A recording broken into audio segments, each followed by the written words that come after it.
إن مثل عيسى عند الله كمثل آدم خلقه من تراب ثم قال له كن فيكون صدق الله العظيم وصدق رسوله النبي الأمين الكريم الصلاة والسلام عليك يا رسول الله وعلى آلك وأصحابك يا خير خلق الله۔ اللہ رب العالمین احکم الحاکمین کی حمد و ثنا اور لامحدود درود پاک آقا نامدار حضور مدنی تاجدار شفیع روز شمار احمد مختار حبیب پروردگار جناب محمد مصطفیٰ صلی اللہ تعالی علیہ وآلہ وسلم کی ذات بابرکات پر پیش کرنے کے بعد خالق کائنات وحدہ لا شریک کی مقدس عظیم بارگاہ کے اندر دعا ہے کہ خالق کائنات اپنے محبوب کریم صلی اللہ تعالی علیہ وآلہ وسلم کے صدقے ہم سب پر اپنا کرم فرمائے، فضل اور مہربانی فرمائے، تمام قسم کی پریشانیوں سے تکالیف سے محفوظ و مامون فرمائے، اور ہمارے ملک پاکستان پر اللہ اپنا فضل و کرم شامل حال فرمائے۔ عزیزان گرامی، اللہ رب العالمین احکم الحاکمین نے اپنی اس مخلوق کی ہدایت اور رہنمائی کے لیے انبیاء کرام علیہم السلام کو اس دنیا کے اندر مبعوث فرمایا۔ حضرت آدم علیہ نبینا علیہ السلام سے لے کر نبی آخر الزمان، خاتم النبیین، خاتم الانبیاء والمرسلین، خاتم المعصومین جناب محمد مصطفیٰ صلی اللہ تعالی علیہ وآلہ وسلم تک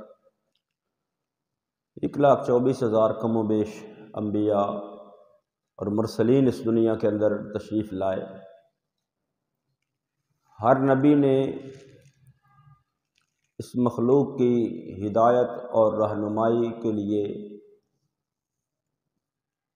اپنی زندگیوں کو لگایا،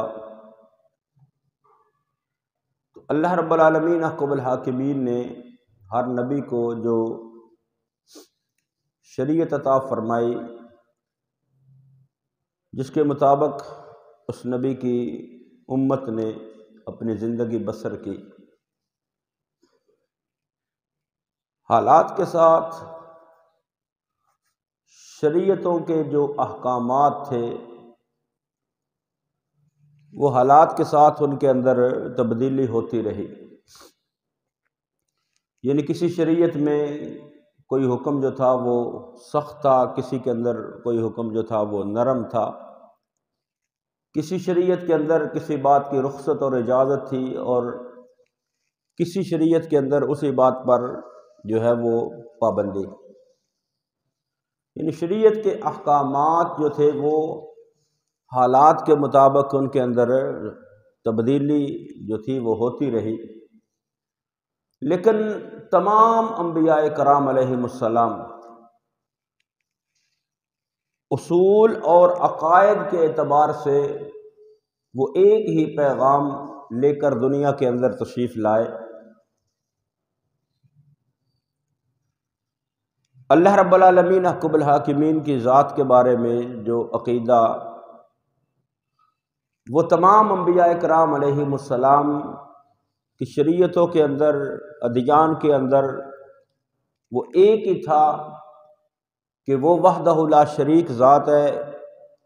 وہ رب العالمین احکم الحاکمین ہے، وہ تنہا ہے، وہ اکیلا ہے، اور عبادت صرف اسی کی ہے، اس کے علاوہ کسی کی عبادت اور بندگی نہیں ہے۔ وہ تمام کائنات کا خالق ہے، مالک ہے، رازق ہے۔ یعنی جو یہ بنیادی اصول اور عقائد تھے یہ تمام انبیاء کرام علیہم السلام کے نزدیک جو تھے وہ ایک جیسے تھے۔ جس طرح اللہ رب العالمین احکم الحاکمین نے قرآن مقدس کے اندر فرمایا کہ شرع لکم من الدین ما وصى به نوحا والذی اوحینا الیک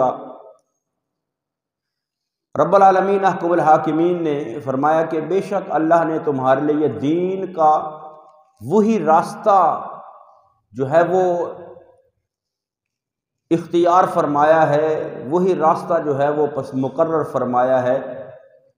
والذی اوحینا الیک وما وصینا بہ ابراہیم وموسیٰ وعیسیٰ،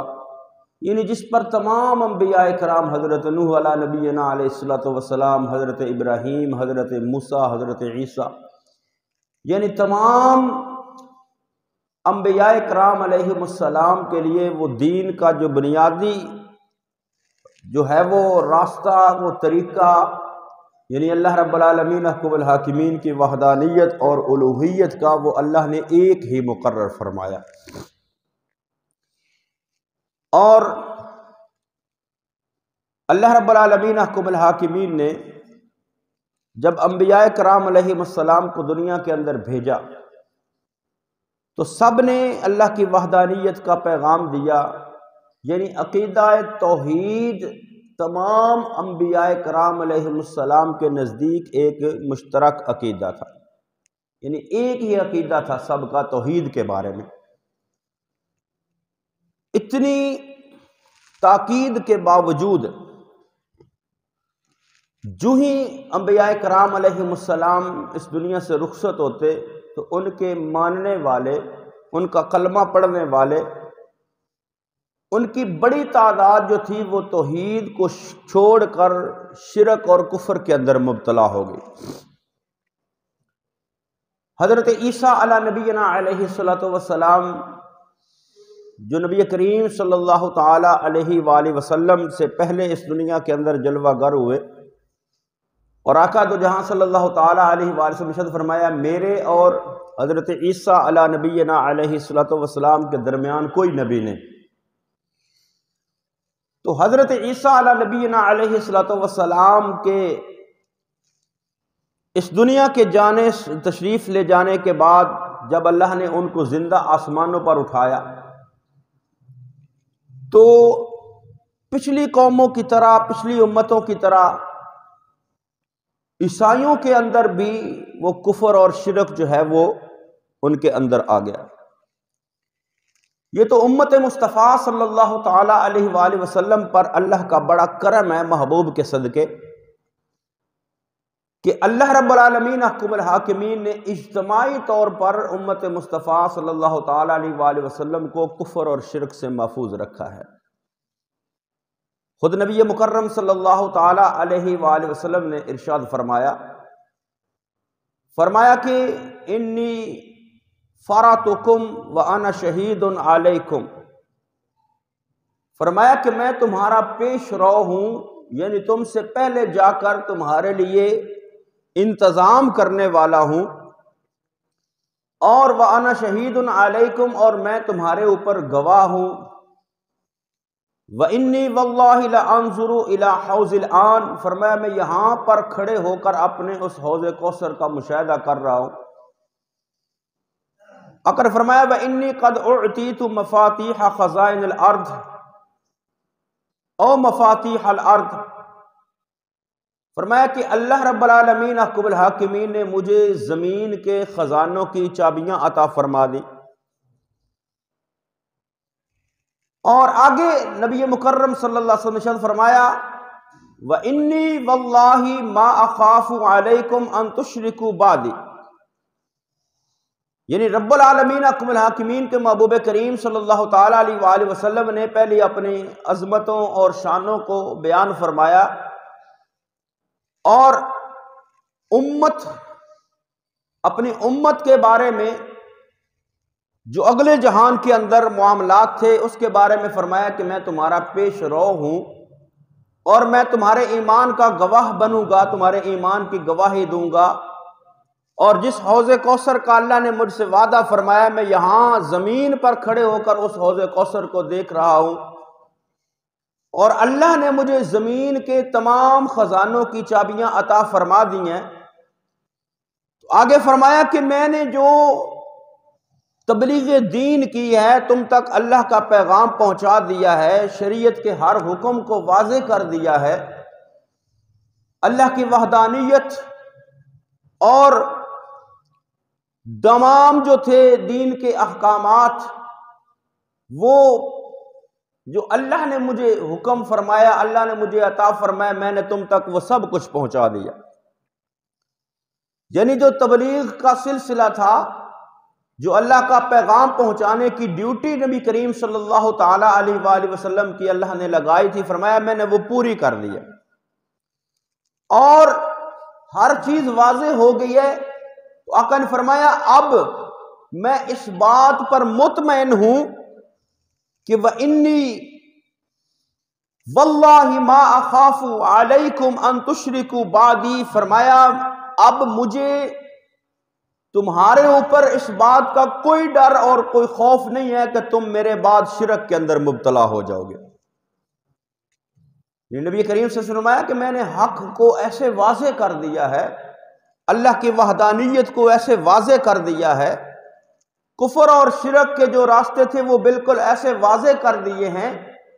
اور تمہاری ایسی تربیت کر دی ہے، ایسا دین کا پیغام تمہارے تک پہنچا دیا ہے کہ اب مجھے کوئی خوف نہیں ہے اس بات کا کہ تم میرے بعد شرک کے اندر مبتلا ہو جاؤ گے، یعنی تم میرے بعد کبھی شرک نہیں کر سکتے۔ ہاں آگے فرمایا وَلَكِنِّي أَخَافُ عَلَيْكُمْ أَن تَنَافَسُوا فِيهَا، فرمایا ہاں اس بات کا مجھے خوف اور ڈر ہے کہ تم دنیا کی محبت کے اندر مبتلا ہو جاؤ گے، تم دنیا کی طرف رغبت کرو گے۔ یعنی پچھلی قومیں، پچھلی امتیں جو تھی، وہ اپنے نبی کے اس دنیا سے جانے کے بعد کفر کے اندر، شرک کے اندر، عقائد کی تبدیلی کے اندر مبتلا ہو کر انہوں نے اپنے اس نبی کی جو شریعت تھی، جو دین تھا، اس راستے کو چھوڑ دیا۔ حضرت عیسیٰ علیہ نبینا علیہ السلام کے اس دنیا سے اٹھائے جانے کے بعد اللہ نے ان کو زندہ آسمانوں پر اٹھایا، تو ان کے بعد بھی جو ان کا کلمہ پڑھنے والے تھے، جو عیسائی تھے، انہوں نے بھی حضرت عیسیٰ کے اس راستے کو چھوڑ دیا۔ لیکن امت مصطفیٰ صلی اللہ تعالی علیہ وآلہ وسلم کے بارے محبوب کریم صلی اللہ علیہ وسلم ارشاد فرمایا مجھے اس بات کا کوئی ڈر خوف نہیں ہے کہ تم میرے بعد شرک کرو گے، ہاں دنیا کی محبت تمہارے اندر آ جائے گی۔ یعنی امت مصطفیٰ صلی اللہ تعالی علیہ وآلہ وسلم کبھی شرک کے اندر مبتلا نہیں ہو سکتی۔ اور حضرت عیسیٰ علیہ نبینا علیہ السلام کے اس دنیا سے جانے کے بعد عیسائی جو تھے وہ بھی کفر اور شرک کے اندر، یعنی جو حضرت عیسیٰ کا پیغام تھا اس کو چھوڑ دیا، اس کو ترک کر دیا۔ اور نبی مکرم صلی اللہ تعالی علیہ وآلہ وسلم نے ارشاد فرمایا کہ جو امت مصطفیٰ صلی اللہ تعالی علیہ وآلہ وسلم کے افراد ہوں گے وہ کبھی بھی کفر کو پسند نہیں کریں گے۔ آقا نے فرمایا کہ جس شخص کے اندر 3 خوبیاں پیدا ہو جائیں گی وہ ایمان کی مٹھاس کو، ایمان کی لذت کو حاصل کرے گا۔ پہلی فرمایا ان یکون اللہ ورسولہ احب الیہ مما سواہما، فرمایا پہلی چیز جو میری امت کے اندر پیدا ہوگی جس سے ان کو ایمان کی لذت اور مٹھاس جو ہے وہ محسوس ہوگی، فرمایا وہ یہ ہے کہ وہ ساری کائنات سے بڑھ کر اللہ اور اس کے رسول سے محبت کریں گے۔ یعنی جس کے دل میں ساری کائنات سے بڑھ کر اللہ اور اس کے رسول سے محبت ہوگی اس کے دل میں ایمان کی مٹھاس پیدا ہوگی۔ دوسرے نمبر پر فرمایا وَأَن يُحِبَّ الْمَرْءَ لَا يُحِبُّهُ إِلَّا لِلَّهِ، فرمایا میری امت کا جو فرد جس بندے سے محبت کرے گا، دوستی رکھے گا، تعلق رکھے گا، وہ صرف اللہ کی رضا کے لیے رکھے گا۔ تو جو اللہ کی رضا دوستی کا معیار بنائے گا اس کو بھی ایمان کی لذت اور مٹھاس محسوس ہوگی۔ تیسرے نمبر پر فرمایا نبی مکرم صلی اللہ تعالی علیہ وآلہ وسلم نے وَأَن يَكْرَهُ أَن يَعُودَ فِي الْكُفْرِ كَمَا يَكْرَهُ أَن يُقْذَفَ فِي النَّارِ، فرمایا میری امت جس کے اندر یہ تیسری خوبی کہ وہ کفر کے اندر جانا ایسے ہی ناپسند کرے گی جیسے آگ کے اندر جانا ناپسند کرتی ہے۔ یعنی امت مصطفیٰ صلی اللہ تعالی علیہ وآلہ وسلم کے اندر جب یہ تین صفات پیدا ہوں گی تو ایمان کی لذت اور مٹھاس حاصل ہوگی. یعنی امت مصطفیٰ جو ایمان کے اندر کامل ہوتی جائے گی اس کو کفر سے نفرت ہوتی جائے گی، وہ کفر اور شرک کی باتوں کو پسند نہیں کرے گی. تو حضرت عیسیٰ علیہ نبینا علیہ السلام کے بارے میں جو عیسائیوں کا عقیدہ ہے، آج کے عیسائیوں کا، وہ حضرت عیسیٰ علیہ نبینا علیہ السلام کی تعلیمات کے بھی خلاف ہے اور اللہ کے قرآن کے بھی خلاف ہے. اللہ رب العالمین حکم الحاکمین کے پاک پیغمبر حضرت عیسیٰ علیہ نبینا علیہ السلام کے بارے میں رب العالمین حکم الحاکمین نے فرمایا کہ ان مثل عیسیٰ عند اللہ کمثل آدم خلقہ من تراب ثم قال له کن فیکون. فرمایا بے شک حضرت عیسیٰ کی مثال اللہ کے نزدیک حضرت آدم کی طرح ہے کہ حضرت آدم علیہ نبینا علیہ السلام کو اللہ نے مٹی سے پیدا فرمایا، خلقہ من تراب، مٹی سے تخلیق کی، ثم قال له کن فیکون، پھر فرمایا ہو جا تو وہ ہو گیا. یعنی حضرت عیسیٰ علیہ نبینا علیہ السلام اور حضرت آدم کی مثال، جس طرح اللہ نے حضرت آدم علیہ نبینا علیہ السلام کو بغیر ماں اور باپ کے پیدا فرمایا، تخلیق فرمایا، اسی طرح اللہ نے حضرت عیسیٰ کو بغیر باپ کے پیدا فرمایا. حضرت مریم، حضرت عیسیٰ علیہ نبینا علیہ السلام کی والدہ سلام اللہ علیہا، آپ کے پاس جب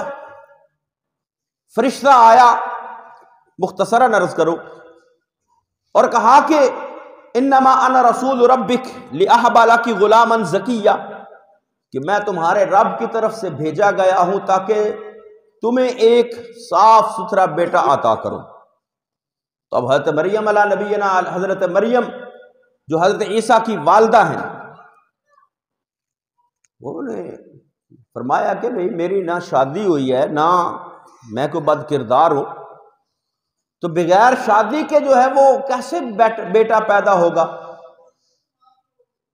تو جبریل امین نے اللہ رب العالمین حکم الحاکمین کا پیغام کہ وہ رب ہے، وہ قادر مطلق ہے، وہ جیسے چاہے ویسے ہو سکتا ہے، وہ جیسے چاہے ویسے ہو سکتا ہے. اس نے حضرت آدم کو بغیر ماں اور باپ کے پیدا کیا ہے تو وہ حضرت عیسیٰ کو بغیر باپ کے پیدا کر سکتا ہے. مختصراً وقت گزرتا گیا، حضرت عیسیٰ علیہ نبینا علیہ السلام کی ولادت ہوئی. جب ولادت ہوئی تو رب العالمین حکم الحاکمین کی بارگاہ میں حضرت مریم نے عرض کیا، رب العالمین حکم الحاکمین بغیر شادی کے، بغیر نکاح کے جب یہ بیٹا لے کر میں اپنی قوم کے اندر جاؤں گی، لوگ مجھ سے سوال کریں گے. اور لوگوں نے سوال بھی کیا کہ اے مریم، تیرے باپ دادا یا تیرا خاندان تو ایسا نہیں تھا جو جیسا تو نے کام کیا. اللہ رب العالمین نے فرمایا کہ مریم تجھے بولنے کی ضرورت نہیں ہے، اس بیٹے کی طرف اشارہ کر دینا، یہ خود ہی جواب دے لے گا. یہ اللہ کے نبی کی شان ہے، اللہ کے نبی کی عظمت ہے. تو جب حضرت عیسیٰ علیہ نبینا علیہ السلام کو اٹھا کر حضرت مریم سلام اللہ علیہ اپنی قوم کے پاس تشریف لائیں تو انہوں نے وہی سوال کیا کہ یا اخت ہارون ما کان ابوک امرأ سوء وما کانت امک بغیہ، نہ تیرا باپ ایسا نہ تیری ماں ایسی، تو نے یہ کیا کیا؟ تو فاشارت الیہ، حضرت مریم نے حضرت عیسیٰ کی طرف اشارہ کیا. جب اشارہ کیا تو حضرت عیسیٰ علیہ نبینا علیہ السلام کی عمر 1 یا 1.5 دن، چند گھڑیاں عمر ہے. تو لوگ کہنے لگے کہ اے مریم اب یہ کیسی بات ہے، کیسا مذاق ہے کہ یہ بچہ کیسے بولے گا؟ لیکن اللہ کے نبی کی شان اور عظمت یہ ہوتی ہے کہ اللہ کا نبی ماں کی گود کے اندر ہو تب بھی نبی ہوتا ہے، باپ کی پشت کے اندر ہو تب بھی نبی ہوتا ہے، عالم ارواح کے اندر ہو تب بھی نبی ہوتا ہے. یہ کچھ لوگوں کا کہتے ہیں 40 سال تک نبی کریم صلی اللہ علیہ وسلم نے پتہ ہی نہیں سی میں نبی ہوں. نہیں، نبی عالم ارواح کے اندر بھی نبی، باپ کی پشت کے اندر بھی نبی، ماں کی گود کے اندر بھی نبی۔ ہاں اعلان جو ہوتا ہے اپنی نبوت کا وہ جب اللہ کی حکمت ہوتی ہے، جب اللہ کا حکم ہوتا ہے تب نبوت کا اعلان کیا جاتا ہے۔ تو حضرت عیسیٰ علیہ نبینا علیہ السلام کی طرف جب اشارہ کیا تو حضرت عیسیٰ نے کیا فرمایا؟ فرمایا قال انی عبد اللہ آتانی الکتاب وجعلنی نبیا۔ فرمایا میری قوم، میری ماں سے سوال کرنے والوں، میں اللہ کا بندہ ہوں، اللہ نے مجھے کتاب بھی عطا فرمائی ہے اور اللہ نے مجھے نبی بنا کر دنیا کے اندر مبعوث کیا ہے، مجھے نبی بنا کر۔ اب حضرت عیسیٰ علیہ نبینا علیہ السلام کیا فرما رہے ہیں؟ انی عبد اللہ، میں اللہ کا بندہ ہوں۔ تو ہمارا یہ عقیدہ ہے کہ حضرت عیسیٰ علیہ نبینا علیہ السلام اللہ کے مقرب معزز نبی ہیں، رسول ہیں۔ اللہ نے آپ کو معجزات عطا فرمائے، کمالات عطا فرمائے۔ آپ اللہ کی نشانیوں میں سے ایک نشانی ہے کہ اللہ نے آپ کو بغیر باپ کے پیدا فرمایا ہے اور پھر زندہ آسمانوں پر اٹھایا ہے، اور نبی کریم صلی اللہ تعالیٰ علیہ وآلہ وسلم کے فرامین کے تحت وہ قیامت سے پہلے دنیا کے اندر پھر تشریف لائیں گے، دین مصطفیٰ کی تبلیغ کریں گے، یہاں پھر ان پر موت واقع ہوگی اور نبی کریم صلی اللہ تعالیٰ علیہ وآلہ وسلم کے روضہ اقدس کے اندر جو ہے وہ ان کی قبر مبارک بنے گی۔ یہ مسلمانوں والا عقیدہ۔ تو آج کے دور کا بھی عیسائی جو ہے وہ حضرت عیسیٰ علیہ نبینا علیہ السلام کی اس تعلیمات جو تھی ان سے یکسر ہٹ چکا۔ حضرت عیسیٰ فرما رہے ہیں قال انی عبد اللہ، میں اللہ کا بندہ ہوں۔ لیکن آج کے عیسائیوں کا یہ عقیدہ ہے جس کو قرآن نے بیان فرمایا لقد کفر الذین قالوا ان اللہ ثالث ثلاثہ، کہ انہوں نے کفر کیا جنہوں نے یہ کہا کہ اللہ تین میں سے تیسرا ہے۔ انہوں نے کفر کیا جنہوں نے یہ کہا ان اللہ ثالث ثلاثہ، تین میں سے تیسرا ہے۔ عیسائیوں کا جو عقیدہ ہے کہ خدا جو ہے وہ تین ہے، تثلیث، عقیدہ تثلیث، ان کے اندر جو ہے وہ جس کو باپ وہ کہتے ہیں، رب العالمین حکم الحاکمین کو باپ کہتے ہیں، حضرت عیسیٰ علیہ نبینا علیہ السلام کو خدا کا بیٹا کہتے ہیں، اور حضرت جبریل امین کو روح القدس، وہ ان تینوں کی الوہیت کے قائل ہیں۔ تو کرسمس یہ جو 25 دسمبر کو جو منائی جاتی ہے، تو عیسائی اپنے عقیدے کے مطابق جو ہے وہ حضرت عیسیٰ علیہ نبینا علیہ السلام کی پیدائش کا دن مناتے ہیں کہ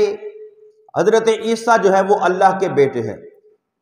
وقالت الیہود عزیر ابن اللہ وقالت النصارى المسیح ابن اللہ۔ عیسائیوں نے کہا کہ حضرت مسیح یعنی حضرت عیسیٰ علیہ نبینا علیہ السلام اللہ کے بیٹے ہیں۔ تو ان کا یہ عقیدہ سراسر کفر ہے۔ اللہ نے فرمایا لقد کفر الذین قالوا ان اللہ ثالث ثلاثہ، بے شک تحقیق انہوں نے کفر کیا جنہوں نے یہ کہا کہ اللہ تین میں سے تیسرا ہے، یعنی ایک اللہ خدا ہے، ایک عیسیٰ خدا ہے، ایک روح القدس، یعنی باپ بیٹا اور روح القدس۔ فرمایا وما من الہ الا الہ واحد، فرمایا وہ عبادت کے لائق صرف وہی ہے، وہ رب العالمین حکم الحاکمین، وہ اکیلا معبود ہے۔ وَإِن لَّمْ يَنْتَهُوا عَمَّا يَقُولُونَ لَيَمَسَّنَّ الَّذِينَ كَفَرُوا مِنْهُمْ عَذَابٌ أَلِيمٌ، فرمایا اگر انہوں نے اپنے اس قول کو ترک نہ کیا، اس قول سے باز نہ آئے، تو اللہ ان کو ضرور جو ہے وہ عذاب علیم جو ہے دردناک عذاب کے اندر مبتلا کرے گا۔ تو ساری گفتگو کا مقصد یہ ہے کہ جب عیسائی جو ہے وہ اپنے اس عقیدے کے مطابق کہ حضرت عیسیٰ علیہ نبینا علیہ السلام کو اللہ کا بیٹا کہہ کر کہ اس دن اللہ کا بیٹا پیدا ہوا، تو اس دن کو مناتے ہیں وہ کرسمس کے طور پر، تو ہمارے بعض کم علم، کم فہم، کم عقل جو ہیں وہ مسلمان بھی ان کی اس خوشی کے اندر شریک ہوتے ہیں۔ ان کو وہ ہے وہ میری کرسمس، ہیپی کرسمس وہ کہتے ہیں، تو جس کا مطلب یہ ہوتا ہے کہ ہم اس بات پر خوش ہیں کہ اللہ کا بیٹا پیدا ہوا. ان کا تو عقیدہ ہے عیسائیوں کا کفریہ عقیدہ ہے. لیکن جو مسلمان بھی اس کے اندر شامل ہوتا ہے، اگر کسی کافر کے تہوار کو وہ اچھا سمجھ کر اس کے اندر شریک ہوتا ہے تو وہ بھی بندہ کفر کے اندر چلا جاتا ہے. تو اس لیے جو ہے مسلمانوں کو، خاص کر نوجوانوں کو جو ہے وہ اس بات کے اوپر جو ہے وہ توجہ رکھنی چاہیے کہ ہم مسلمان ہیں. ہمارے عقیدے کے مطابق اللہ وحدہ لا شریک ہے، لم یلد ہے ولم یولد ہے، نہ وہ کسی کا باپ ہے نہ وہ کسی کا بیٹا ہے. وہ وحدہ لا شریک ہے، وہ اکیلا ہے، وہ واحد ہے، وہ تنہا ہے، اس کی کوئی اولاد نہیں ہے، نہ وہ کسی کی اولاد ہے. تو جب ہم عیسائیوں کے اس عقیدے کے اندر شامل ہوں گے، ان کی اس خوشی کے اندر شامل ہوں گے، تو پھر ہم بھی اس عقیدے کے اوپر جو ہے وہ خوش ہوں گے. تو اس لیے جو ہے یہ مسلمانوں والا تہوار نہیں ہے، نہ مسلمان جو ہے وہ اس کے اندر شریک ہوں، نہ شامل ہوں، نہ ان کو اس بات کی مبارکباد دیں عیسائیوں کو میری کرسمس، ہیپی کرسمس، نہ ان کو کیک بھیجیں، نہ ان کے کیک کو وصول کریں. یہ ایمان کا تقاضا ہے،